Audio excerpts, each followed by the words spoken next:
And here's the first pitch to Lassiter. It's a called strike, and we're off and running here in Tuscaloosa. Lassiter, the sophomore, back in her home state from Atmore, Alabama. .333 average in her career against the Crimson Tide. Those 3 games last year in Oxford. That's over to Dukeshire, who will step on the bag for out number 1.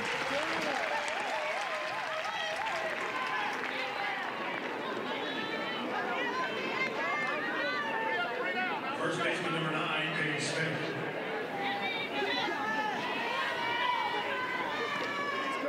In steps the senior from Corona, California, Paige Smith.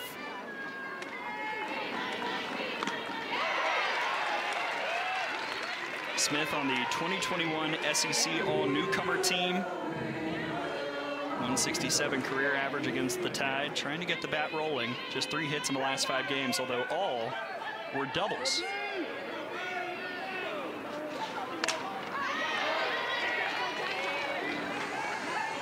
Coach Troxel obviously very confident in what Paige Smith is bringing to put her in that 2-hole this weekend. It's typically been Jaden Pone. Her and Jayla Lassiter have been really stellar up at the top of this lineup, but Coach Troxel feels like Paige Smith is the better option in that 2-hole today.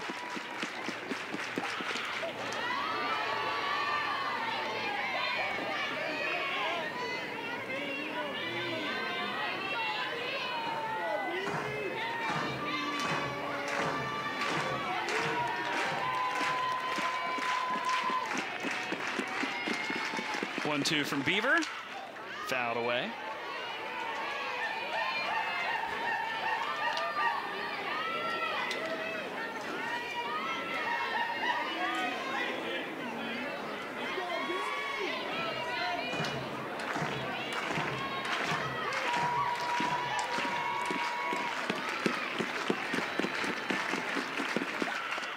And there's a strikeout for Beaver, 2 down. And there you see the head coach for the Ole Miss Rebels, Jamie Troxel, in her 4th season in Oxford. Previously the head coach of Minnesota and North Dakota State.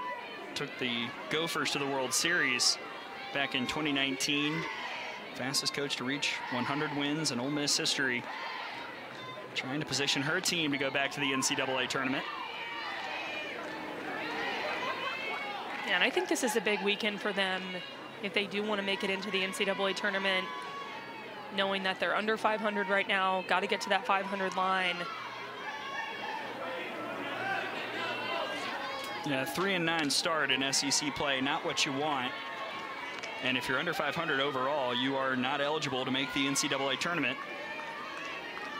And also you look at where Alabama sits in the RPI right now at 12. This would be a pretty massive road opportunity for Ole Miss.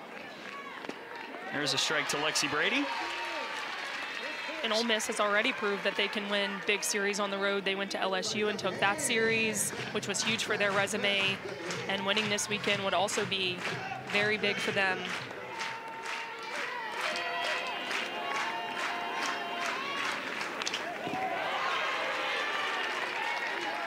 That one fouled off.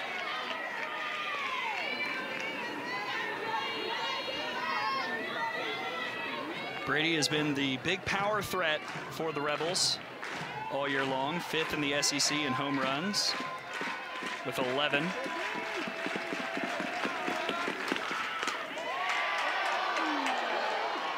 Didn't fish. And the count runs full. This pitch just missed on the outside corner. It's that drop ball from Kayla Beaver. She's already doing a much better job than last weekend at Kentucky of pounding the zone.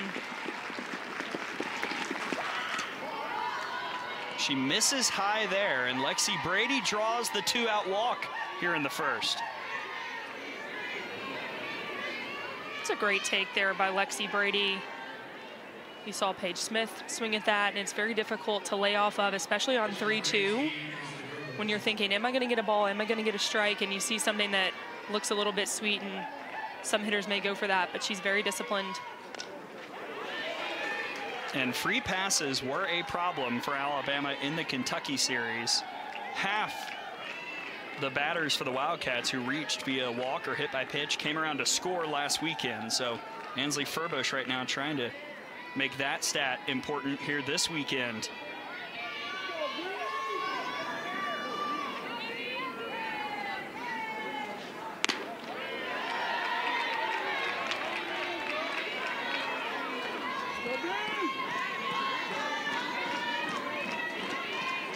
Furbush with one career hit against Alabama. That one was a home run last year, game 3 of that series. Gets past Valentine, and Brady will take second. Runner in scoring position now with 2 outs.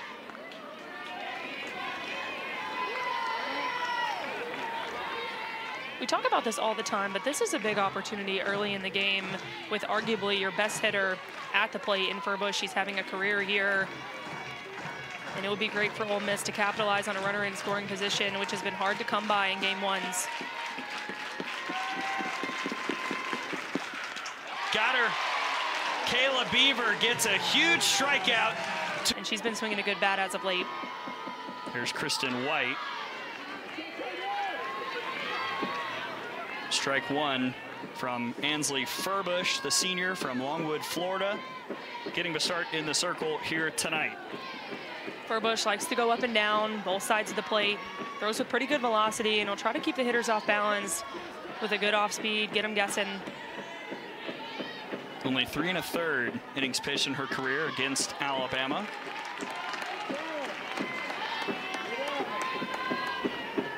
Facing off with a very speedy option to start things for the Tide offense. The sophomore from Phoenix City, Alabama, hitting 400 in the last 5 games.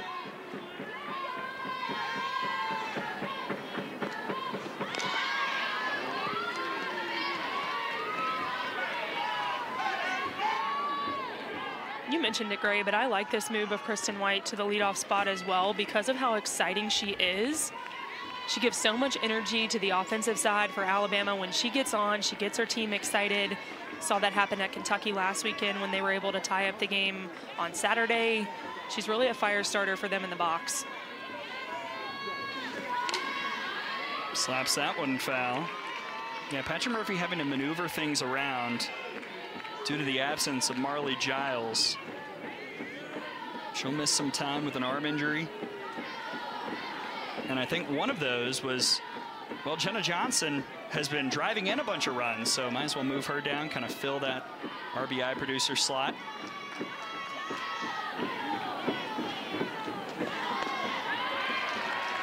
Absolutely. Jenna Johnson's had some power here lately as well, some home runs, and I think Patrick Murphy's thinking if she's going to swing the bat like that, then we need to get some runners on in front of her.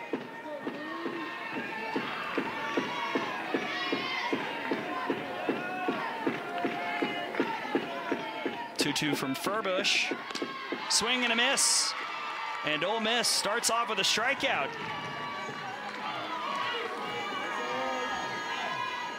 Here's the rise ball from Ansley Furbush to get Kristen White on that inside corner. Has true backspin, jumps late. That's a really good location for that pitch. If she can keep it under the hands of those lefties, it's tough for them to lay off of. Now Cahalan met with an off speed to start. The sophomore from Trussville, Alabama, as we mentioned, has been hitting it well. Saw the last 12 north of 370. North of 370 in the last 5. A couple triples mixed in there. And that's just out of the reach of Smith.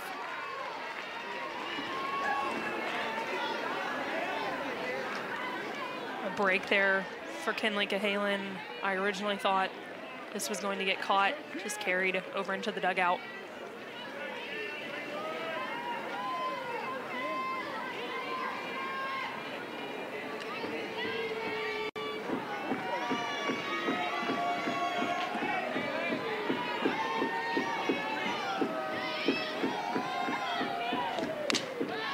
Down back, 1-2.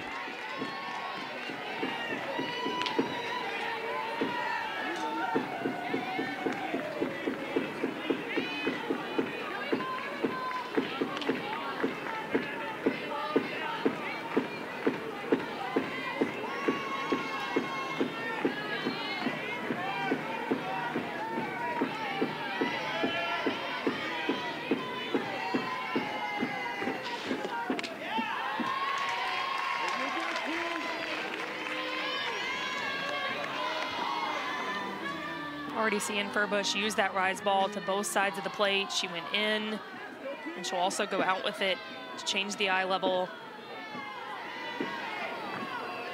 Here's the 2-2, grounded over to first, and Smith steps on the bag, 2 down. There you see the head coach for the Crimson Tide, Patrick Murphy, 26th year in Tuscaloosa.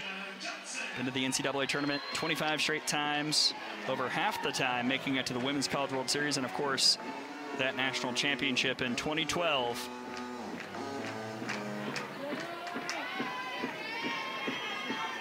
He watches as Jenna Johnson steps in and takes a first pitch strike. Coach Murphy is so good at getting his team to peak at the right time. That's why you see the 14 Women's College World Series appearances.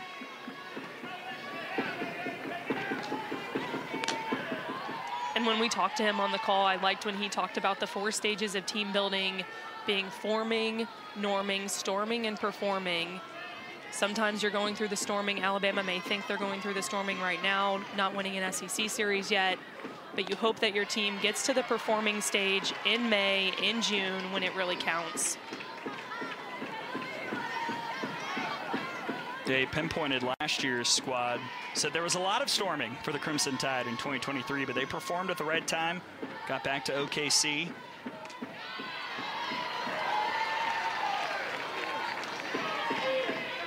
And it was just cool to hear because that's a coach's mindset. That's what he sees when the team may be struggling or fans may be thinking one thing. The coach is thinking, we're going through our storming stage, we're going to keep going, we're going to get through it, and we're going to perform at the right time. There's ball 4 to Jenna Johnson, and a 2-out base runner for the Tide here in the first. Second baseman number 22, Kelly Hunt.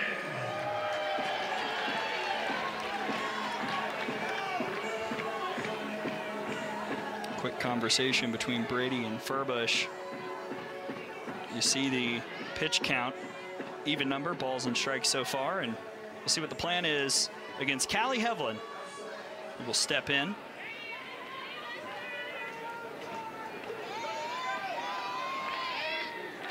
Junior out of Three Rivers, Michigan.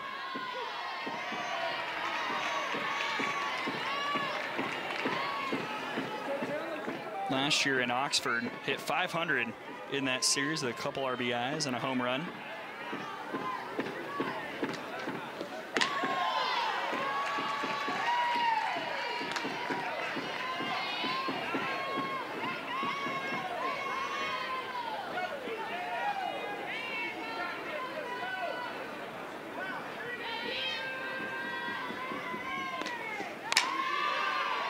Fouled away on the hit and run, 1-2. I like the location of that pitch as well, proving that she can come in under the hands of the righties. It's hard to hit a rise ball that's under your hands, especially on the inside part of the plate, because you've got to get it out in front of your face to cut the spin. It's difficult to get there when you're throwing with high velocity. And Hevlin chases, 2 strikeouts for Furbush. So many exciting matchups week after week. It's so fun to watch Arkansas getting the win over Georgia this past weekend, coming in and taking 2 from them. Anybody can beat anybody, and it makes this conference poised for the postseason because of the level of play that they go through week in and week out. That went high to Jamie McKay. Yeah, Ole Miss, a great example of that. You know, 3 of 9, as we talked about in SEC play, but did take 2 of 3 from LSU in Baton Rouge at the time, giving the Tigers their first losses of the year. McKay in the air to right. Lauren Johnson is there for out number 1. And the second win they got over LSU wasn't even really close. It was an offensive party for Ole Miss, and then I think it was shocking to see South Carolina come in and sweep them last weekend. You saw South Carolina sitting at 25 in that poll, and I think that's a big reason for them to jump into the top 25 this week was their performance at Ole Miss. Ball 1 to Delaney Rummel, and that was something Coach Traxel talked about with us.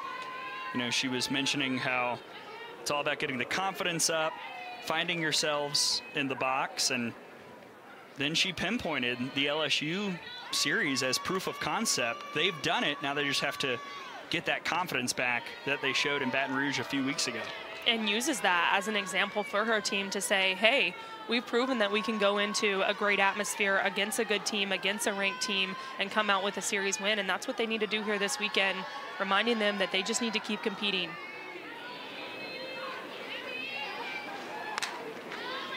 Yeah, Coach Traxel talked about how they're so close. Really, both coaches did. Talked about how one hit more in a couple of those games could have really shifted things. And now this weekend, a chance to find that one hit and pick up a few victories. It's the margin of error in college softball. It's so small. One hit there, one hit here wins a ball game. And a lot of times it's not actually who wins it, it's who loses it. An error here, not capitalizing on a runner in scoring position, and that ends up being the difference in the game.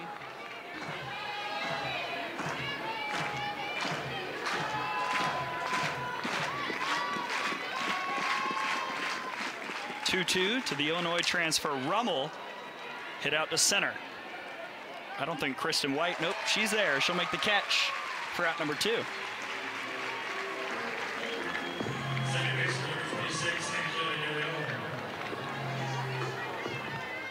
I love Kristen White's presence in center field. She no fooled problem me. Getting over there. She's got it.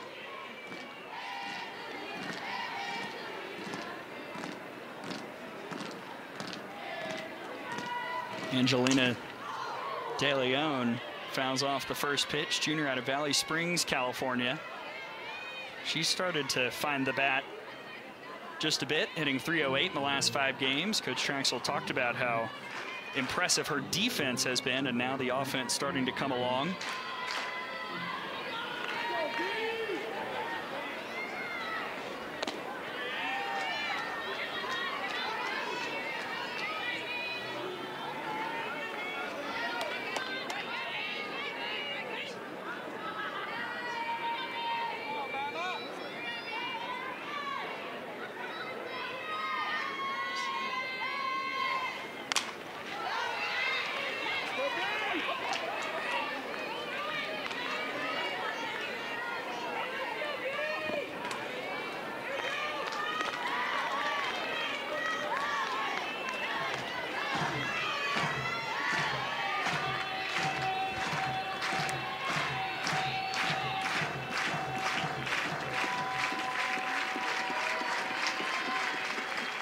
One-two from Beaver. Got her looking. A clean second inning. Dowling, first pitch out to right. That's got some loft, and it's off the glove of McKay. Bailey Dowling will hightail it to third, and the leadoff is aboard for the Tide here in the second.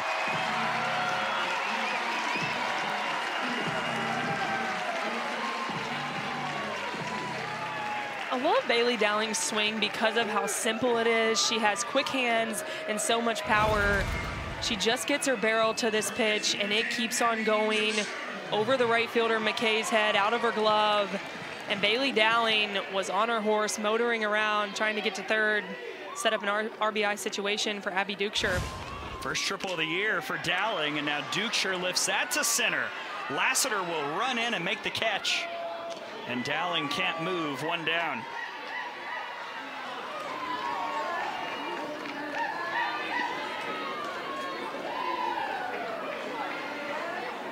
I think for Abby Dukeshire there, knowing you're a big RBI producer for Alabama, I'd like to see her put a little bit better of a swing on a ball, knowing that a sac fly would score Bailey Dowling for the first run of the game.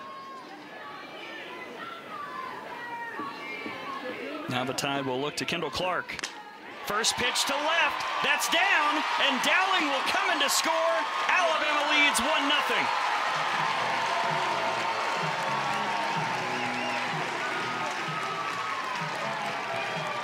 Well, Kendall Clark put a good swing on a ball. First pitch, on time, doesn't miss it at all, sends it to left field. No chance for Pone to catch that ball, and Bailey Dowling with the good base running. She's going to score easily on that one. first RBI for Clark in SEC play, and it sets up Lauren Johnson. She'll foul off the first pitch.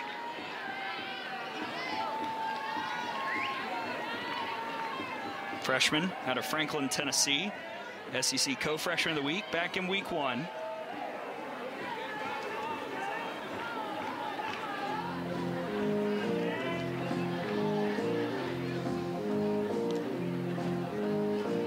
Quick conversation between Furbush and Dave Reinecker, the home plate umpire.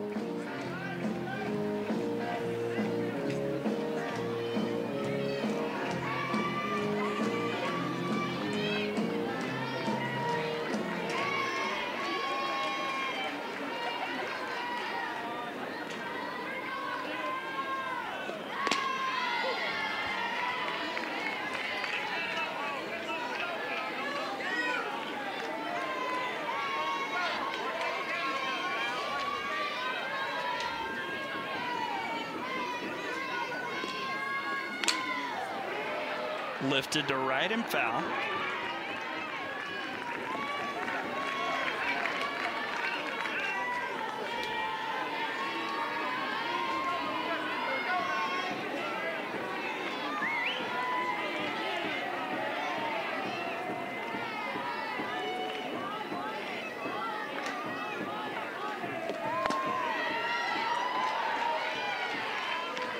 It's a good take there by Johnson.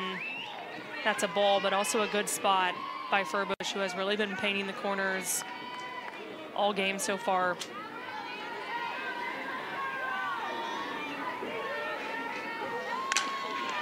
Over to third. Rummel will get the lead runner. And the fielder's choice puts up out number 2. Catcher number 17, Riley Valentine.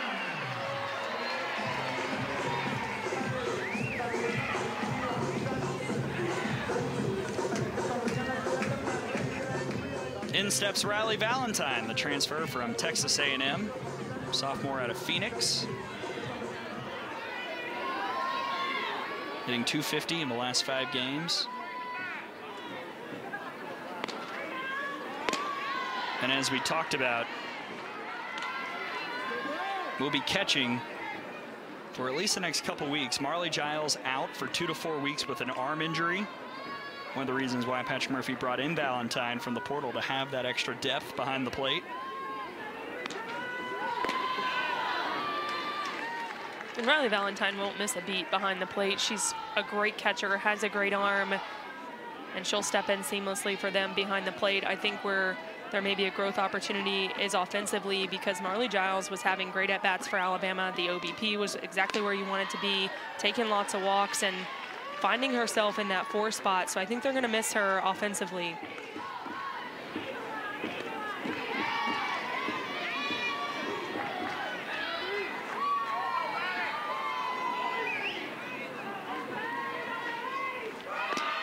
Off goes Lauren Johnson. The throw, got her. What a delivery from Lexi Brady to end the inning. And so far tonight, no 3-1 counts against Ole Miss, as Ryan Starr starts things off here in the 3rd. A sophomore transfer from Syracuse out of New York, New York.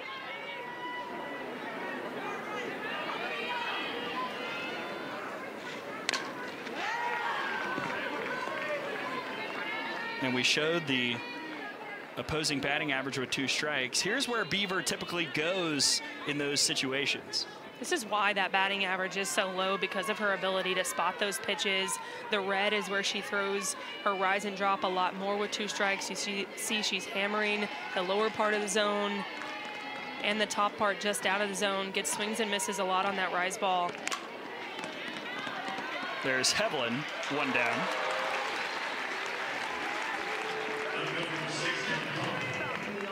And great job by our team at 643 Charts and Synergy for that heat map.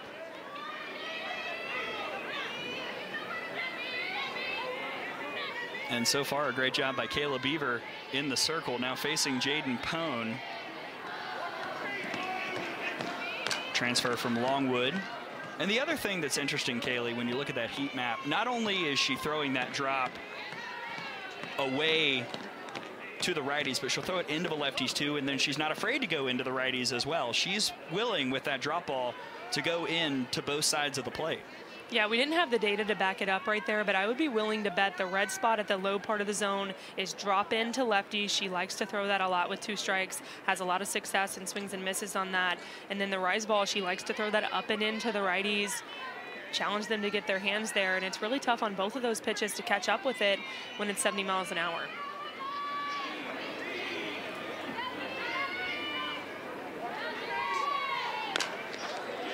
Fouled away by Pone. Big addition in the offseason for Ole Miss, Jaden Pone. Came from Longwood, where she was last year's Big South Player of the Year, was Freshman of the Year in 2022. Has played here at Rhodes before. Longwood came a few seasons ago. And you see where she is on the team. 3rd in batting average, 2nd in hits.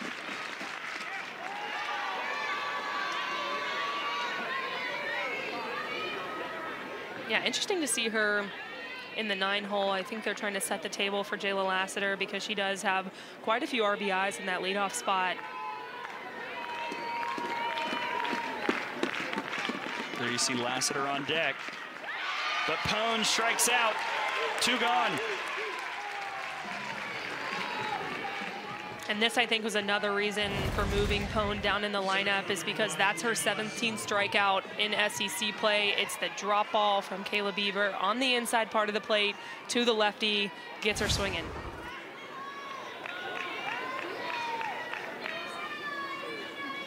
Now back to Lassiter. First pitch is sent out to right. And the speedy Jayla Lassiter is aboard.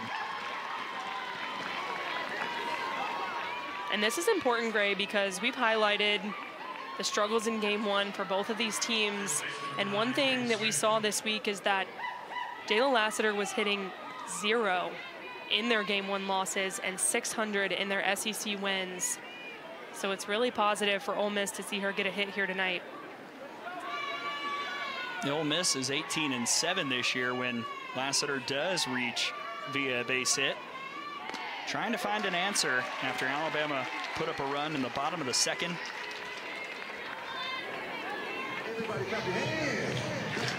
Paige Smith struck out her first time up.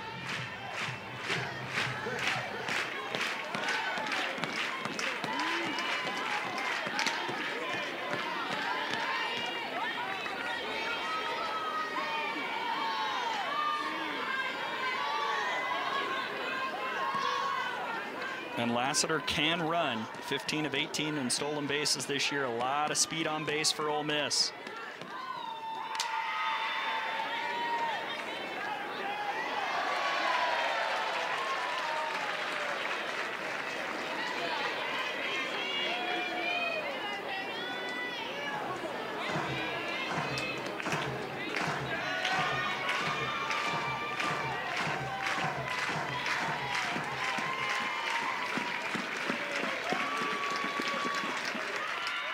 There goes Lassiter, and no throw from Valentine. Another runner in scoring position here in this game for Ole Miss. Just a slight bobble behind the plate by Riley Valentine, and with the speed that Jayla Lassiter has, if you bobble it at all, no opportunity to get her. That's popped up. Valentine makes a great catch, stayed with it. Been brought up a lot by members of the men's basketball team in press conferences. You see Aaron Estrada, what he said after the victory over Clemson to send the Tide to the Final Four. I think the Mudita thing was probably the best thing that happened to this team. And Kaylee, you played for Patrick Murphy. You understand what Mudita is, but it's so interesting to see it start really making its way around the university and around the athletic department. Absolutely. Mudita is vicarious joy in the success of others as if it was your own. Patrick Murphy always used to say that if someone walks in the stadium, as soon as someone hits a home run, they shouldn't know who hit the home run. And oh my goodness, an amazing catch by Ryan Starr at short, over the shoulder diving play. robbed a hit from Riley Valentine with this fantastic effort. What a catch. I thought this one was going to drop. She gets a great read, goes full out. That's how you dive for it. Leaves her feet, makes a jump, full extension to make that catch. And Ansley Furbush is fired up in the circle after that from her infield. Back to the top of the order with Kristen White, who struck out in the first. Beautiful bunt. No throw. But they'll say White was out of the box, and she'll have to come back. It'll just be a strike.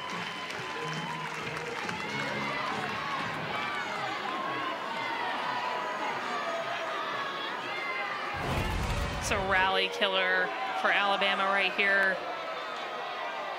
Kristen White slightly out of the box with that back foot on the bunt. Good call by our crew. It won't be an out, though. You just get brought back if there's less than 2 strikes. So she'll get another opportunity. And that was a rule change from a few years ago that a lot of coaches were in favor of. Only an auto out with 2 strikes, but now an 0-1 count for White.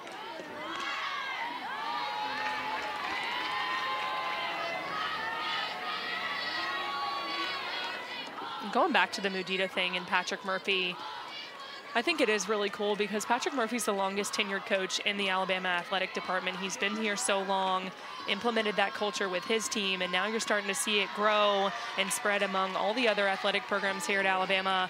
It starts at the top with Greg Byrne. He gives them the freedom to talk to each other, share ideas, and grow an identity within the athletic department. And you've seen how much it's helped Alabama basketball in their Final Four run. That one's popped up and caught by Furbush for out number 2.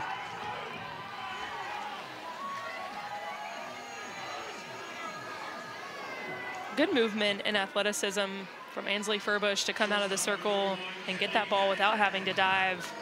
Keep Kristen White off first base. And keep the bases clear for Kinley Cahalan, who grounded out her first time up. Fooled there, 0-1. And just to put a button on the men's basketball Final Four discussion, Alabama will take on UConn tomorrow night in Phoenix. Glendale to be more specific.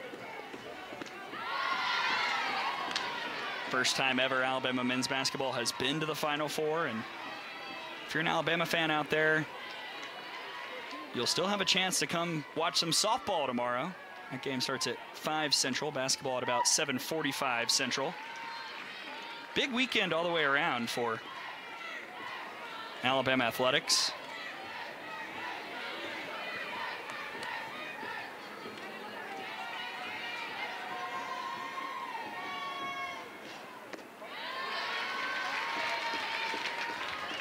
And pivoting to Kinley Cahalan, she's done a really good job of adjusting in this at-bat. Swung at 2 changeups. She's gotten 4 in a row, and watched the last 2 for balls. Nice adjustment mid at-bat. 2-2 from Furbush. Misses high and away, full count.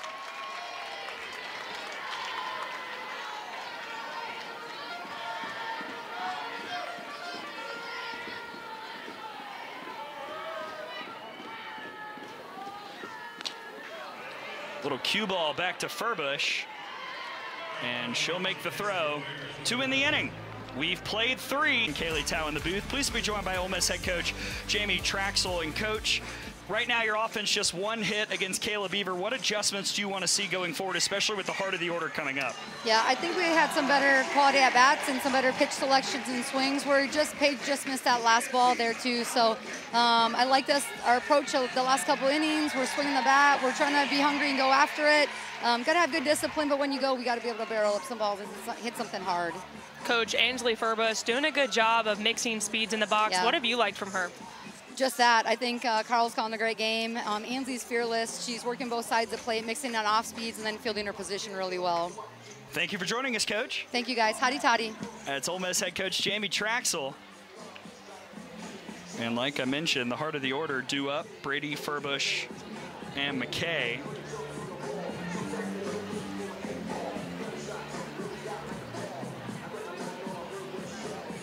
against Kayla Beaver in the circle.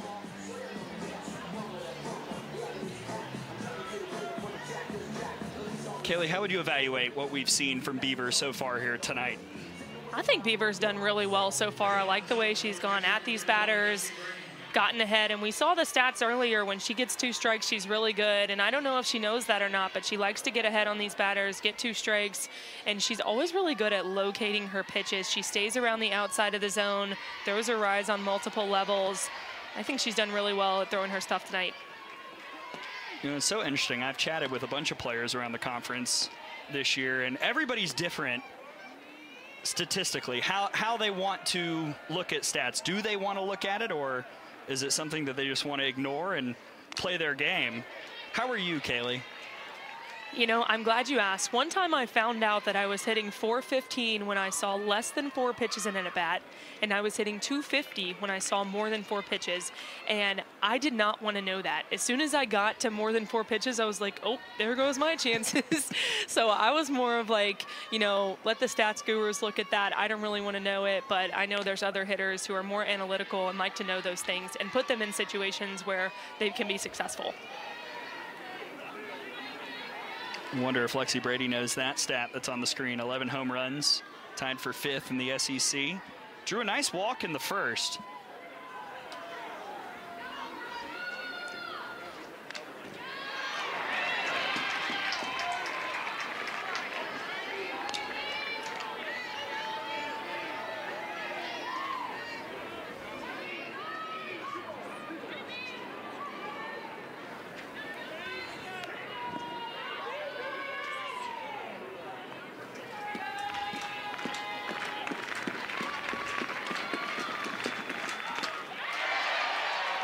Did she go? They'll check. Yes, indeed. 5 strikeouts for Beaver. On nothing other than the rise ball inside to the righty. And Lexi Brady just can't lay off of it, goes around. It's so tough to get your hands to that if you decide to swing, and that's exactly Kayla Beaver's game. She wants you to chase that. That one fouled away by Ansley Furbush, trying to help her own cause in the circle. Struck out in the first inning.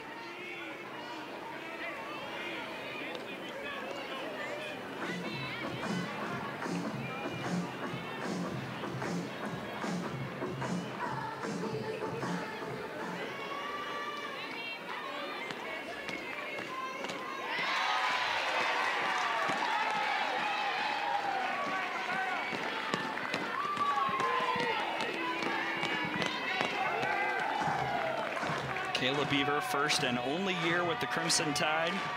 Transferred in from Central Arkansas. Was a USA Player of the Year finalist a season ago. And pitching pretty well tonight. Give her 6 strikeouts so far.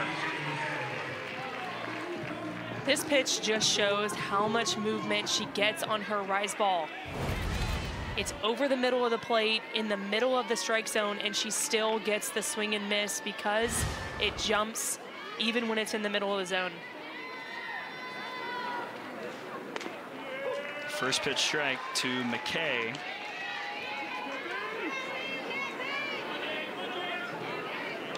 She flew out back in the second.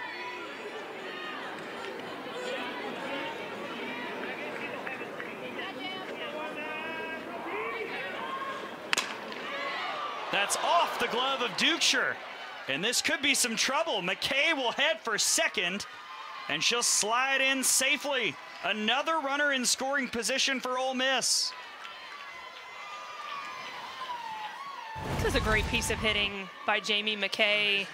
Puts a good swing on it, gets some good barrel on it, hits it hard, and gets it over the head of Abby Dukeshire, the 6-foot first baseman. Allows it to scoot out in foul territory, and she's going to have her a double.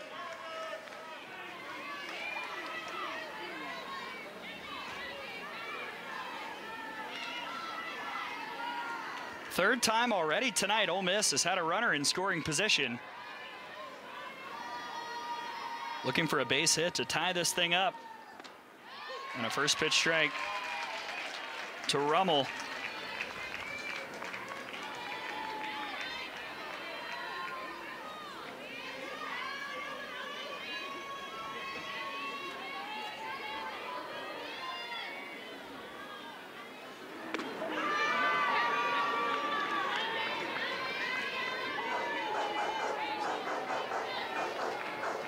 Rummel flew out her first time up on the year, hitting .250 with runners in scoring position.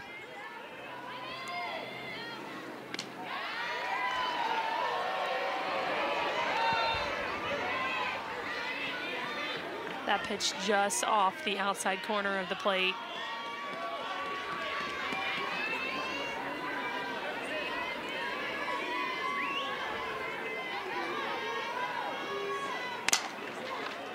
Stopped by Dowling, and she'll make the throw to end the threat.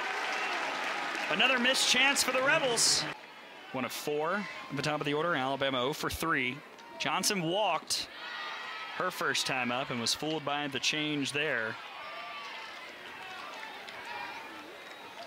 Jenna Johnson trying to recreate some of the magic that she's had throughout her career against Ole Miss.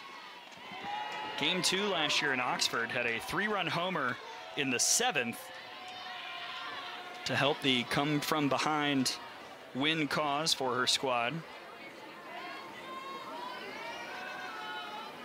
I think a lot of that success is attributed to the fact that Jenna Johnson is a gamer. She does not like to lose. She wants to show up when the games really matter and when her team needs her, and we've seen that a lot in her career. Had a big home run against Georgia back in 2022. You mentioned the home run against Ole Miss. Had a good weekend at Kentucky last weekend. Again, she likes to show up when her team needs her. Perhaps like there, that's carrying, and it's caught on the run by Pone.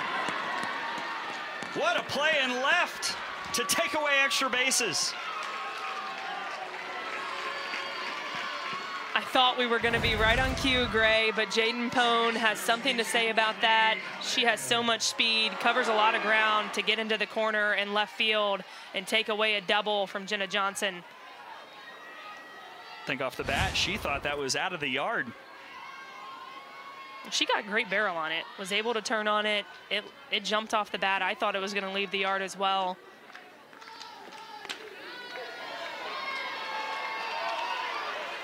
First pitch strike to Hevlin, who struck out back in the first inning.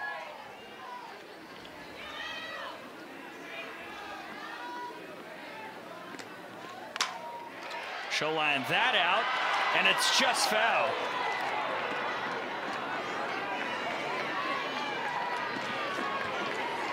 Philip Friels had the angle. 0-2. Good barrel from Hevlin down the right field line. Just foul. Good camera work by our crew.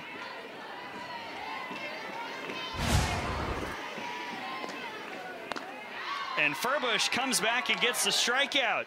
2 gone. There's that changeup. It works like an off speed, has a little bit of down movement to it. And it's been getting these Alabama hitters swinging quite often.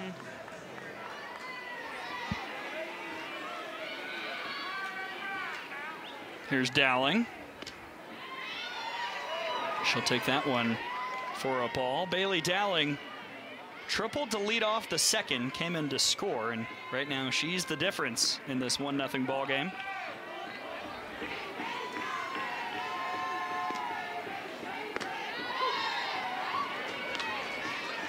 See Furbush bringing that changeup up just a little bit. Get it into the zone.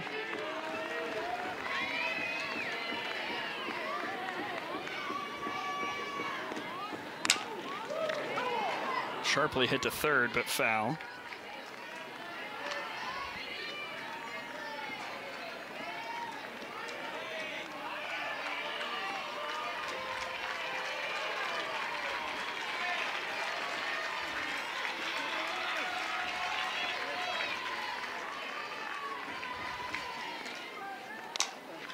On the ground, right back to third. Rummel's throw is in time. And we go from down on the field, and Coach Kayla Bieber has looked really sharp tonight. What is she doing that's made her so effective? I think her pitches are moving. You know, only one strike 3, and they swung through it. Supposed to be a rise out of the zone, and it didn't jump as much. But other than that one, their softballs are really moving, and she's hitting her spots. Coach Murphy, your team up by a run. What does your offense need to do to keep building on that lead? Get on base. That's too many in a row. You know, and I know Jenna Johnson hit it hard and a couple other good hits. Kristen White had a nice drag bunt, called her out of the box. We just need to continue an inning and pass the baton down again and again and again. Thanks for hopping on with us, Coach. Thanks for being here. It's a great crowd tonight. It's Alabama head coach Patrick Murphy hopping on with us with Jamie Traxel popping out of the frame as well. She's over in the third base coaching box. Ole Miss with the bottom of the order due up against Beaver, and you see that crowd Coach Murphy was talking about. Temperature starting to dip a little bit here in Tuscaloosa.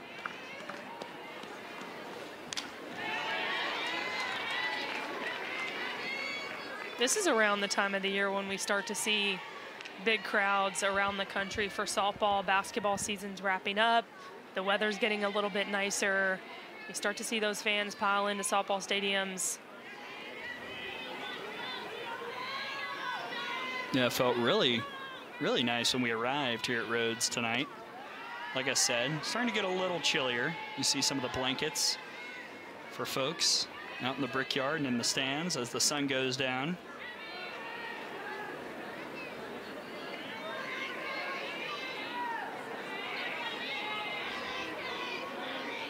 There's the 1-1 to De Leon.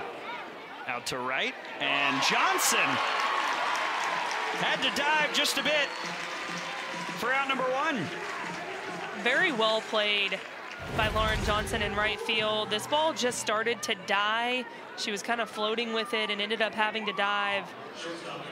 Risky to dive on that line because if it gets past you, it's a stand-up triple. But she secured the catch to keep the leadoff runner off. Now in steps Ryan Starr. She'll foul off the first pitch.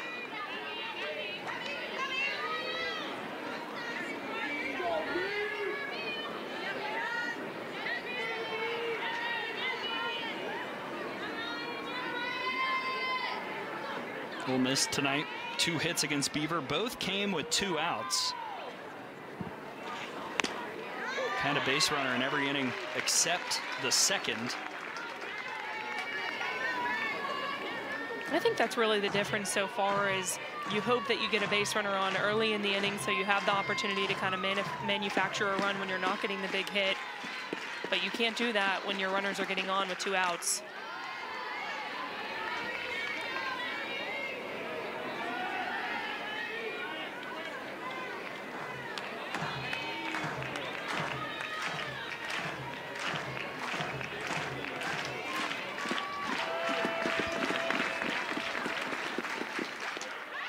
Another strikeout for Beaver. 2 gone. Kayla Beaver loves to use the drop in to the lefties, especially with 2 strikes. Goes to it against the slapper, gets her swing in for out number 2.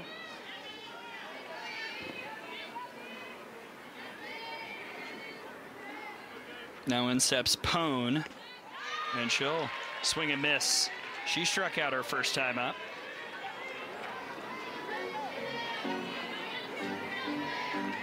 I think the challenge for slappers, especially against a 70-mile-per-hour pitch, is that you want to move your feet as fast as the pitch is coming, but you've got to slow down your feet, see the ball.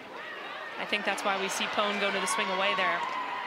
And Hevlin had an awkward attempt to try and field it. That'll be interesting scoring-wise.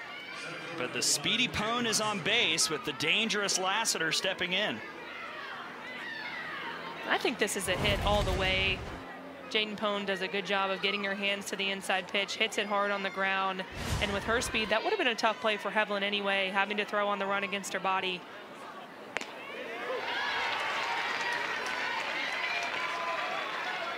It has been ruled an error on Hevlin.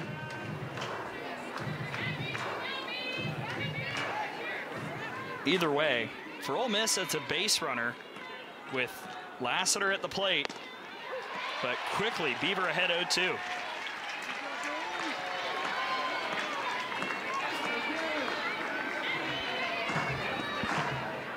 Lassiter singled back in the third.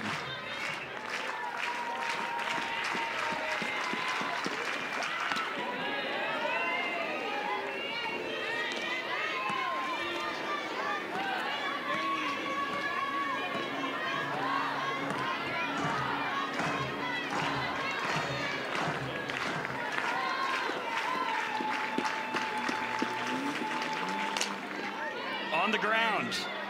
And Hevlin and Dukeshire have a miscommunication, 2 on, 2 out for Ole Miss.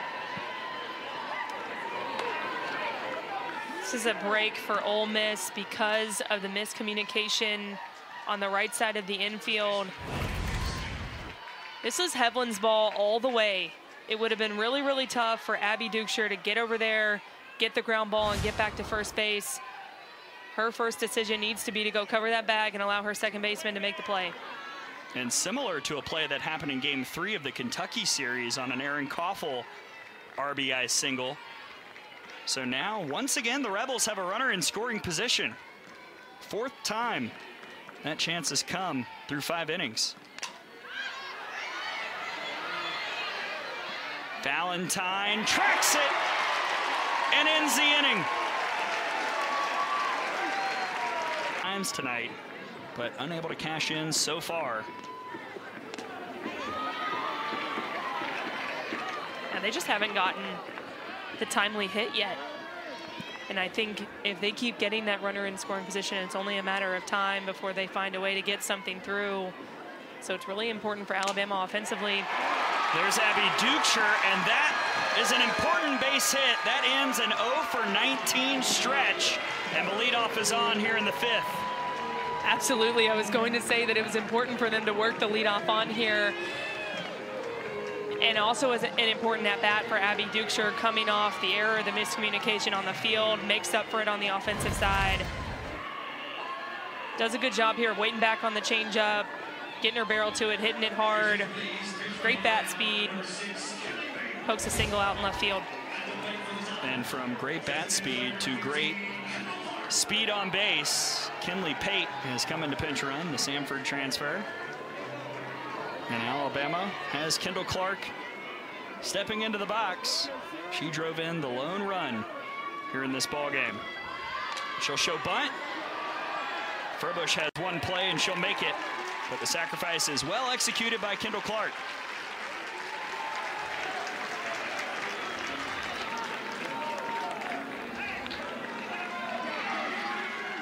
Again, I talked about it on the Ole Miss side, but this is why you want to get the leadoff runner on, because it gives you so many options offensively.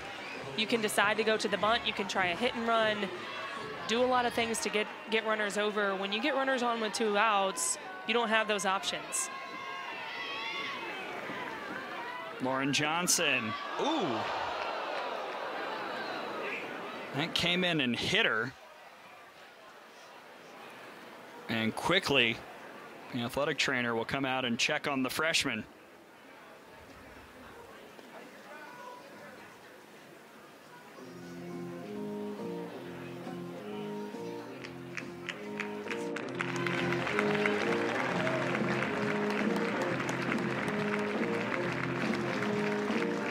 Good to see her getting up. Definitely. Perhaps all that conversation perfectly sets up for Riley Valentine. Popped out her first time up. Fooled by the change for strike 1.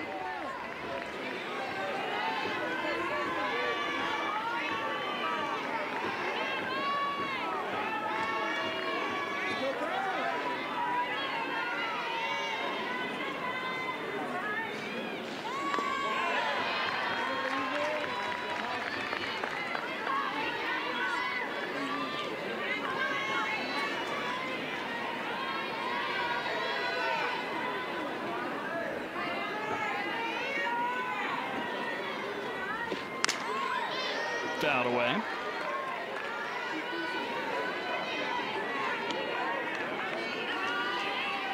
Alabama does have a lot of speed on base with Pate at second, Pruitt over at first.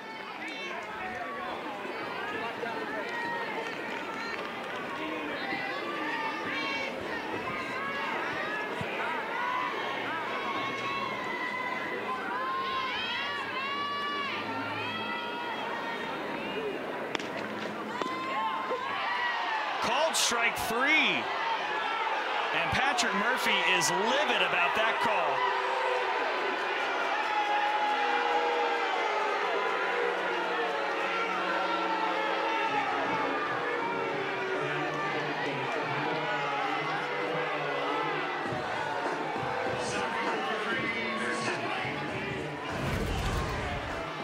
the changeup low and in to Riley Valentine. And as a hitter, I don't like that call either, especially with 2 strikes, runner in scoring position. There's nothing Riley Valentine can do with that. But again, you have to protect when you've got 2 strikes, because you never know.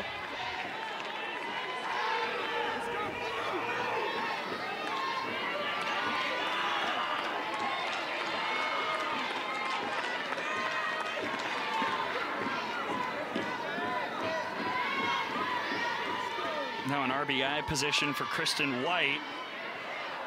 Pruitt is caught off first. She'll slide back in safely. That got squirrely for a second.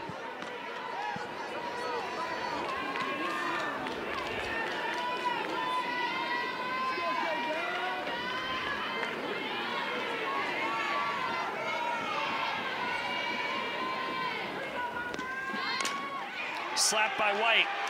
Rummel's throw is not in time. Bases loaded for Alabama.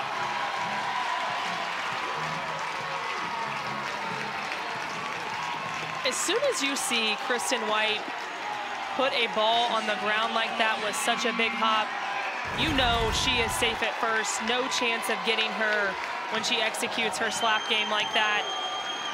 And now there's bases loaded for the hottest hitter in the lineup, Kinley Cahalan. 0 for 2 tonight. 364 on the year with runners in scoring position.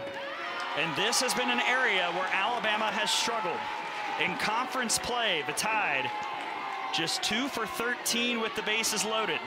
Had a couple chances in Lexington in the games that Alabama lost with the bases juiced.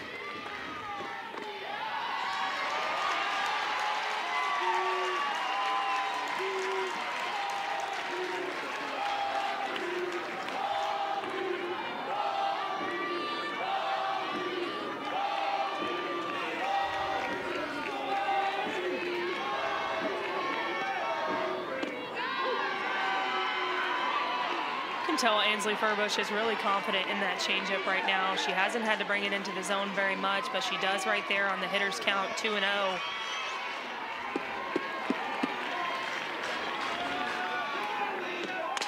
Cahalan rips it. That'll get all the way to the wall. 1 run is in. A second scores. Here comes White. Kinley Cahalan clears them. 4-0 Alabama.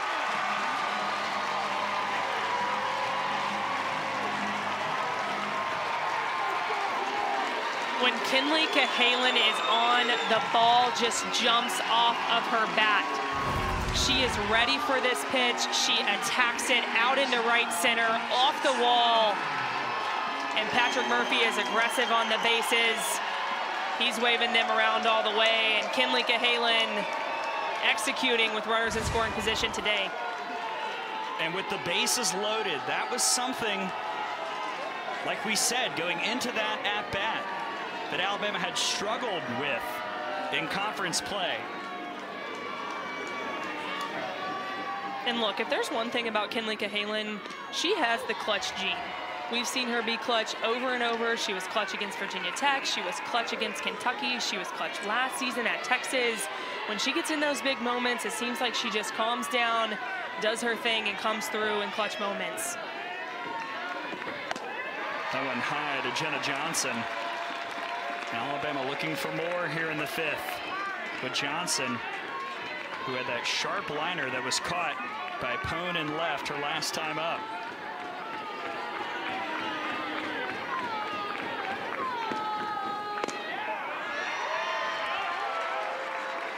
Three and one.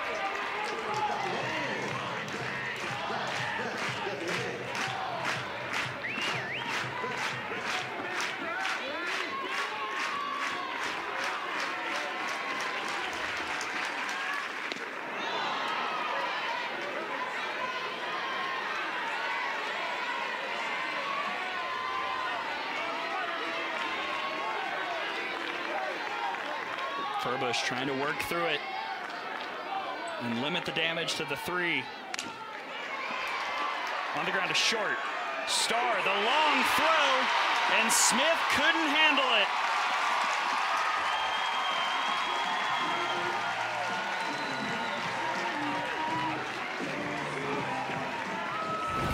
Ryan Starr knows she has to hurry on this play. It's in the hole. Jenna Johnson has speed. The throw is low, but I think Paige Smith needs to hit this inning. Callie Hovland steps in. Runners on the corners following the error committed on the throw by Ryan Starr, her 11th of the year.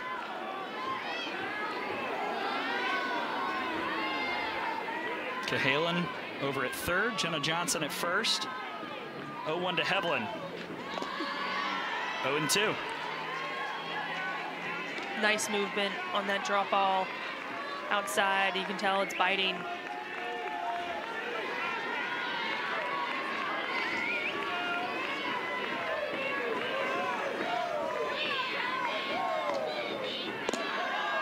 Jenna Johnson will try and coax a throw. She'll take second after the throwback to third. And now two in scoring position.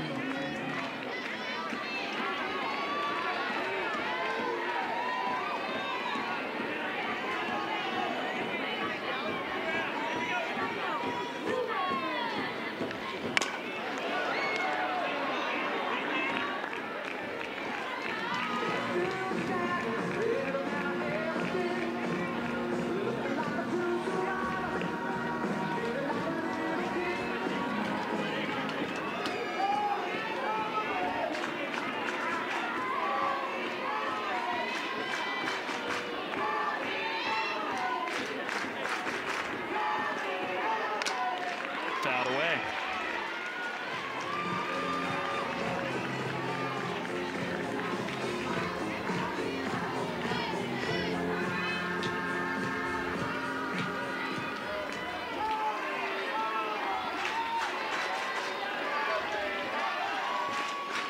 Sparks trying to get out of the inning.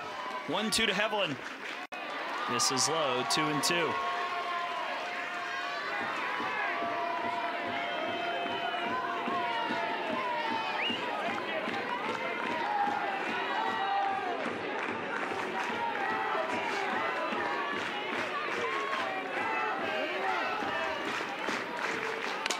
Hovland lines that right to De Leon to end the inning. See what she does against the heart of the Ole Miss order. And we mentioned earlier how teams have been able to hit her and get on base really effectively when the count has gone to 3-1. That has not happened tonight. No 3-1 counts for Beaver so far in this ball game. And that was kind of where things went awry for her last weekend at Kentucky. More walks than we're used to seeing from her, more 3-ball counts than we're used to seeing, just not finding the strike zone as well as she is today, and I think that's the difference in her performance here. That being said, Lexi Brady has worked a couple long at-bats against Beaver. She'll pop that one up, but it's a tough play that gets over Cahalan. Right in no man's land for Lexi Brady, and the leadoff is on in the 6th. Lexi Brady gets a little bit jammed, but she has so much strength, able to get it out in the outfield. Kinley Cahalan didn't immediately drop step. She backpedals a little bit, and a miscommunication between her and Jenna Johnson in left field allows that ball to drop. Furbush attacks first pitch, and that'll get out of play.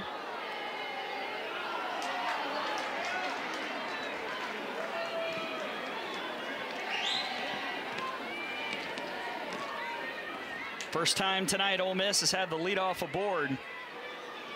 And setting the table for Furbush, now the DP.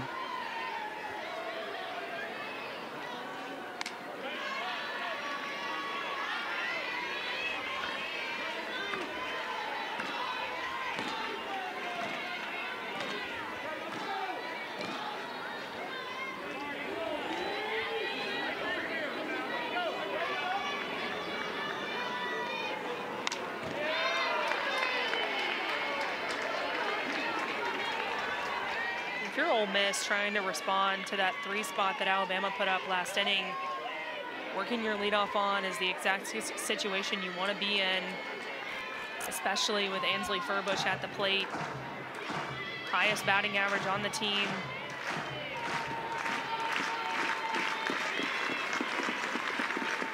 Down 1-2, and she fights that one off.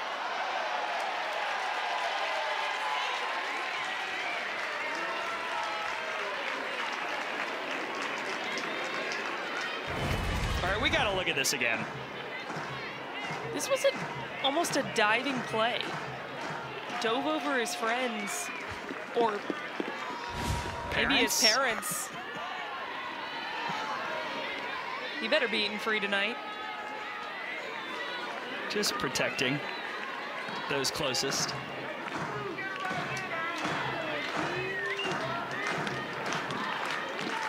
Not banana ball, though, so Furbush continues to battle.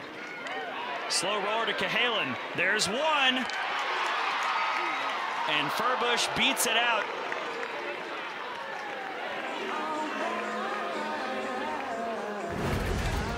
Furbush actually gets lucky that she doesn't hit this ball in the barrel. She hits it on the end. It takes a minute to get to Kinley Cahalan, and that's what allows her to be safe at first, that extra time that the ball took to get there.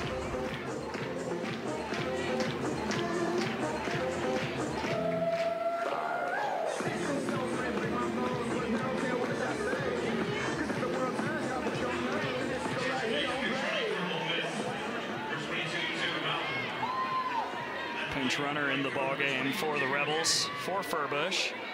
Taylor Malvin, the sophomore from Johns Creek, Georgia.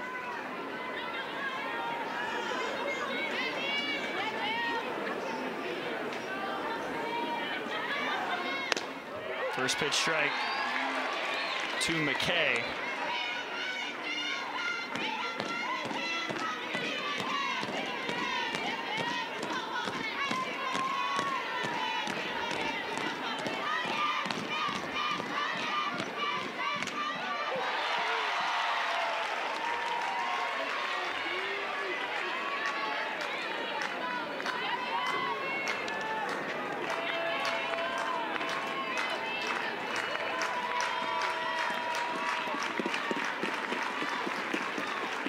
Two.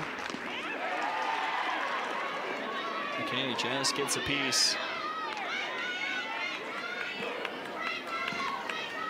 See Alabama attacking McKay very differently in this at-bat than on her double earlier in the game. Going up and in, not allowing her to get her hands extended on anything.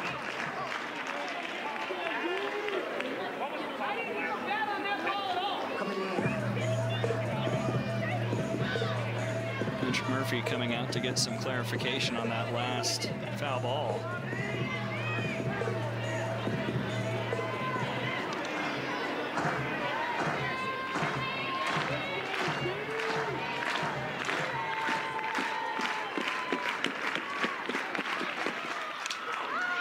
McKay.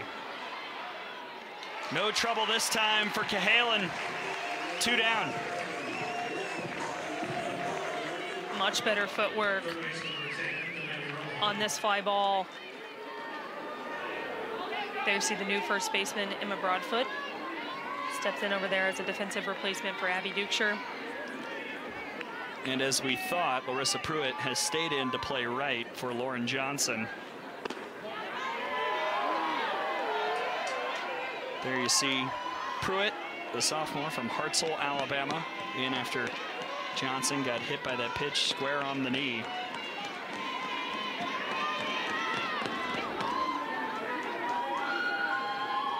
The 1-0 to Rummel is hit foul.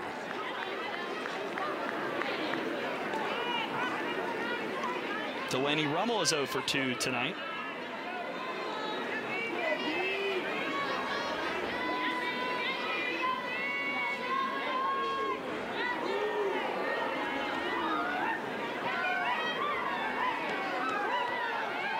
Rebels trying to work the rally shades.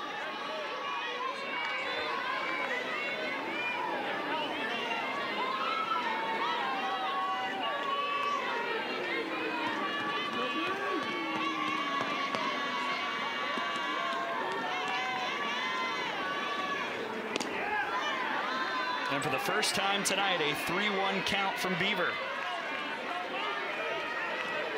Yeah, remember that graphic from earlier? The on-base percentage in a 3-1 count is .831.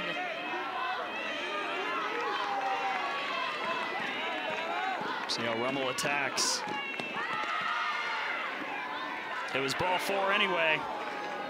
And now once again, Ole Miss has a runner in scoring position. Second baseman number 26, Angelina De Leon. You see tonight, the Rebels 0 for 4 RISP. A runner has been in scoring position every inning except this, who's 0 for 2.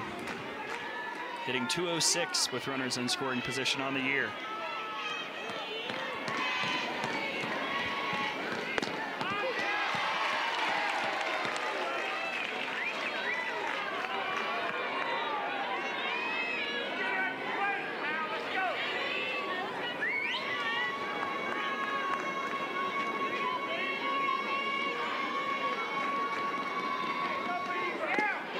Quickly, 0-2.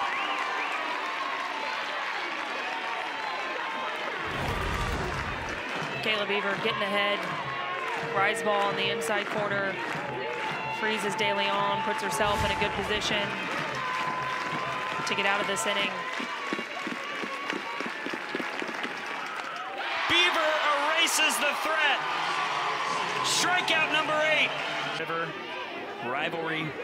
Oklahoma, Texas, game 2 of that series tomorrow. And game 1 is nearing the end. Oklahoma leads Texas 5-2 in Austin. They're in the bottom of the 7th. Texas has the tying run on deck against Kelly Maxwell in the circle. Top 5 battle between 2 future SEC squads. And you factor in those 2, Georgia, Tennessee this weekend. Just what an unbelievable weekend of softball action. And we're going to find out a lot about the top 5 in the country this weekend. Oklahoma beating Texas tonight, but Texas will have another opportunity at them tomorrow. And Georgia, Tennessee will tell us a lot about the SEC conference as well and how that's going to pan out for the regular season. We'll provide a little spoiler. Tennessee won game 1 tonight, 5-1 over the Dogs. Doing so without the services of Kiki Malloy, who is out of the lineup.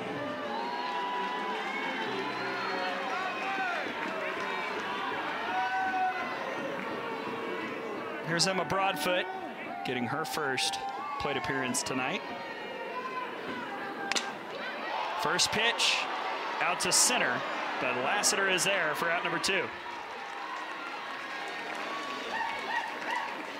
Impressive for Emma Broadfoot to come into this game, wait on a changeup on the first pitch of her at bat and send it to the warning track. But no trouble for Jayla Lassiter, who's been a staple for Ole Miss in center field. And who will also be due up 3rd in the top of the 7th. It'll be 8-9-1 for the Rebels once we get there.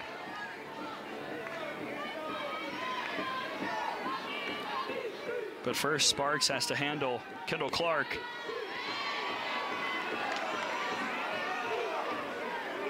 Transfer from Des Moines Area Community College. 1 for 1 tonight. Had that RBI in the 2nd, laid down a nice bunt in that 3-run 5th.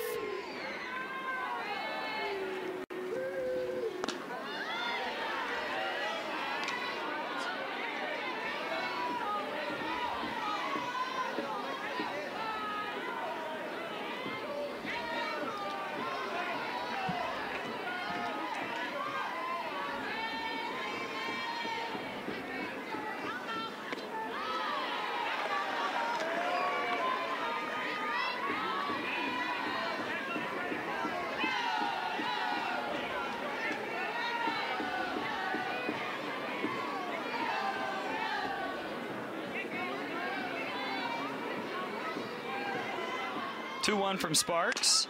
Clark hits that right over Starr. 2-hit night for Kendall Clark.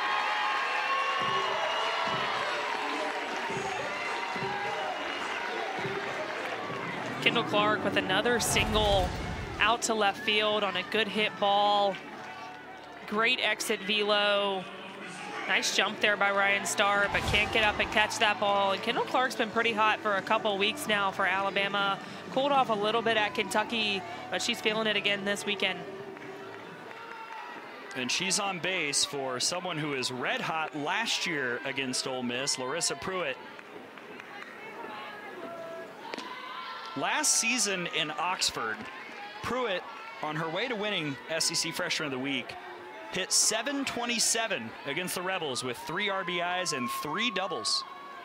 And as a listener, sorry, Gray, as a listener, you might be wondering, does that matter year to year? It definitely does. Larissa Pruitt knows that she's had success against Ole Miss. She's thinking that, and it helps your confidence, even though it was a season ago. You can still bring that into this game today. And to your point, you know, trying to get the bat rolling, you saw the season-long batting average at .214, but capable of a lot. Getting a shot here in for Lauren Johnson. That's in the air on the left side, and backing up is Starr to make the catch. Ole Miss down 4.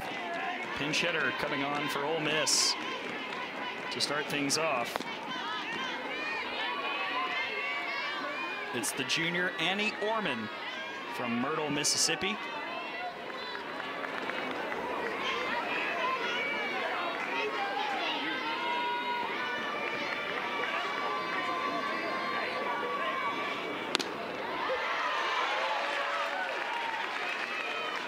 Orman this year as a pinch hitter, 2 for 12 on the season, batting .293.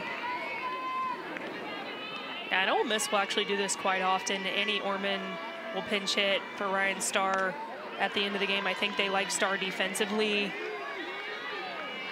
but they will bring in Annie Orman as a pinch hitter quite often. I'd imagine we'd see her again this weekend. So you see the numbers for the junior.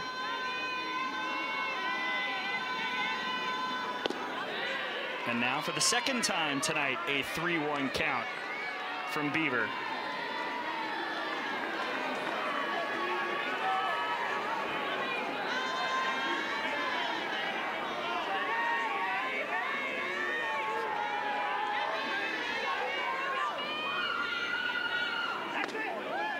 Ball 4.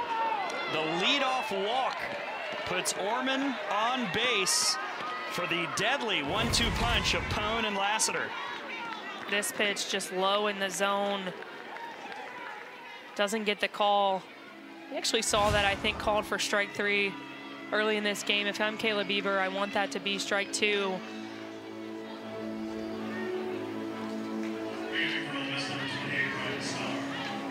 And Starr will come back in to run for Orman over at first. So if you're Ole Miss, you've got a real shot here. Pone at the plate.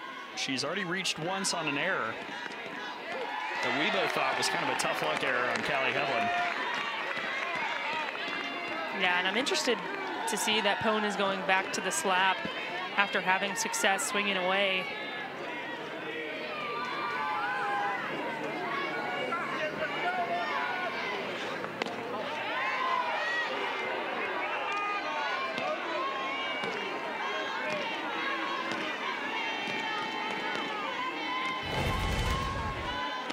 This pitch right on the corner, low in the zone, doesn't get the call.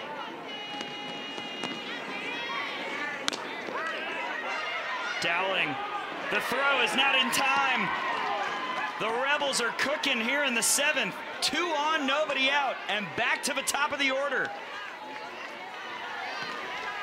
The slap is successful for Jaden Pone in this at-bat. An inside pitch, gets it on the hands, works in her favor because her speed motors her down the line, and no play for Bailey Dowling. 2 on, no outs. For Jayla Lassiter.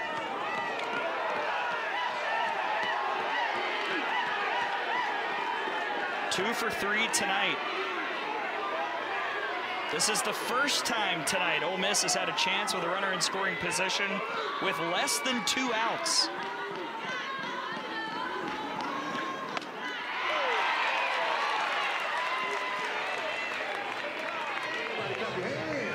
Big swing from Jayla Lassiter there. She's a gamer. You can tell she wants to put a charge into one.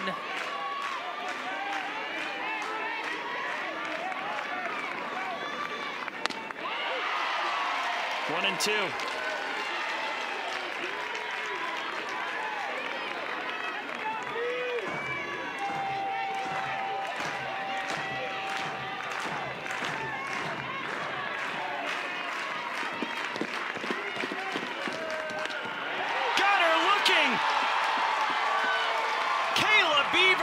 rises up for out number 1. We told you that Kayla Beaver just gets better with 2 strikes and with runners in scoring position.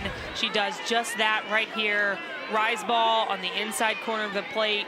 Great frame from Riley Valentine to get the electric Jayla Lassiter looking. Paige Smith, first pitch popped up. Valentine makes the catch, 2 gone. Riley Valentine has made those plays look easy tonight, but they are not tracking that ball when you have to get up, see it with your helmet.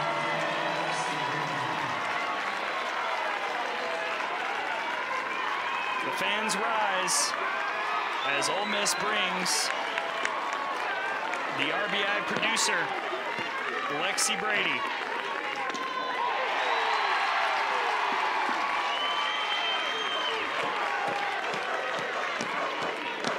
Brady 1 for 2. A walk, a strikeout, and a single.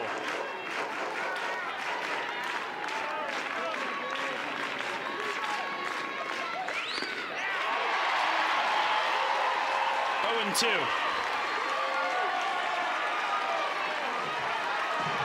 Kayla Beaver throwing a little bit harder right now. She is amped up.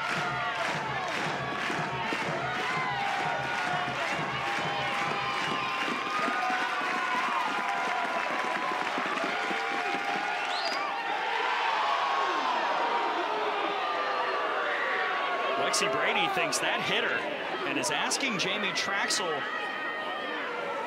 to inquire about a review.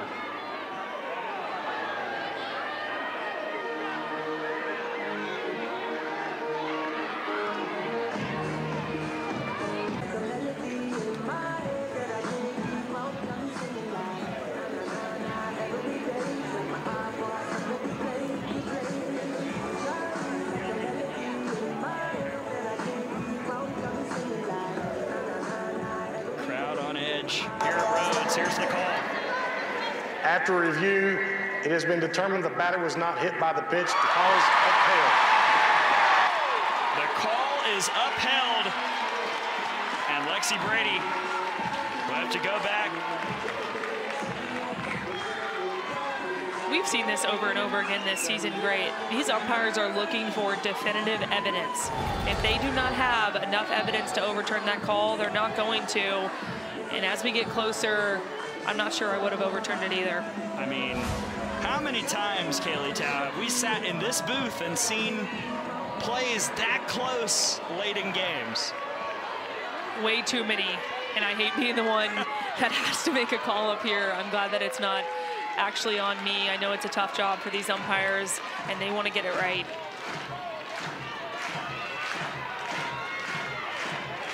Well, it goes back to Beaver versus Brady. That one did hit her. Bases loaded.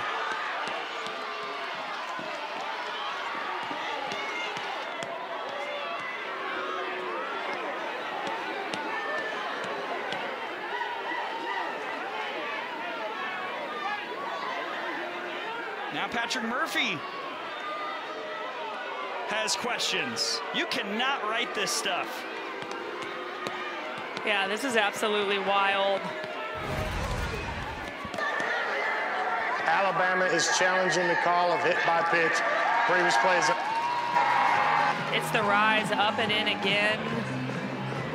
See Lexi Brady's in the box, and she definitely gets hit by that one. I wonder if Patrick Murphy's main question here is if that elbow stuck out a little bit far. I think that's probably his question as well, but on looking at that replay, I think her elbow is right over that line of the batter's box.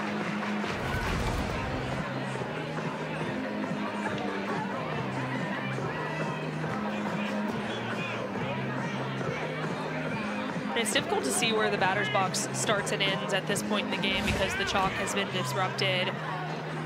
And I think when you're looking at it, she steps into it, but she's way off the plate, and I don't think she ends up getting outside the box definitively enough, again, to see an overturned call. Now with you. I don't see the necessary evidence. After video review, the call on the field will be upheld. Bases loaded for Ole Miss after the call is upheld.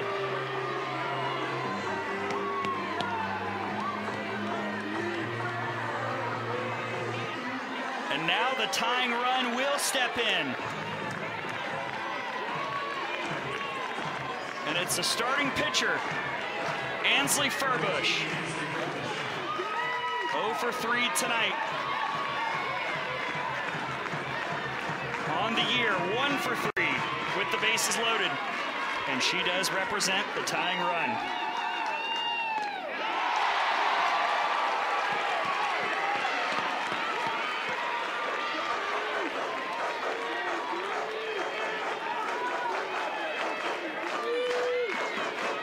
Ole Miss still looking for that elusive hit with runners in scoring position.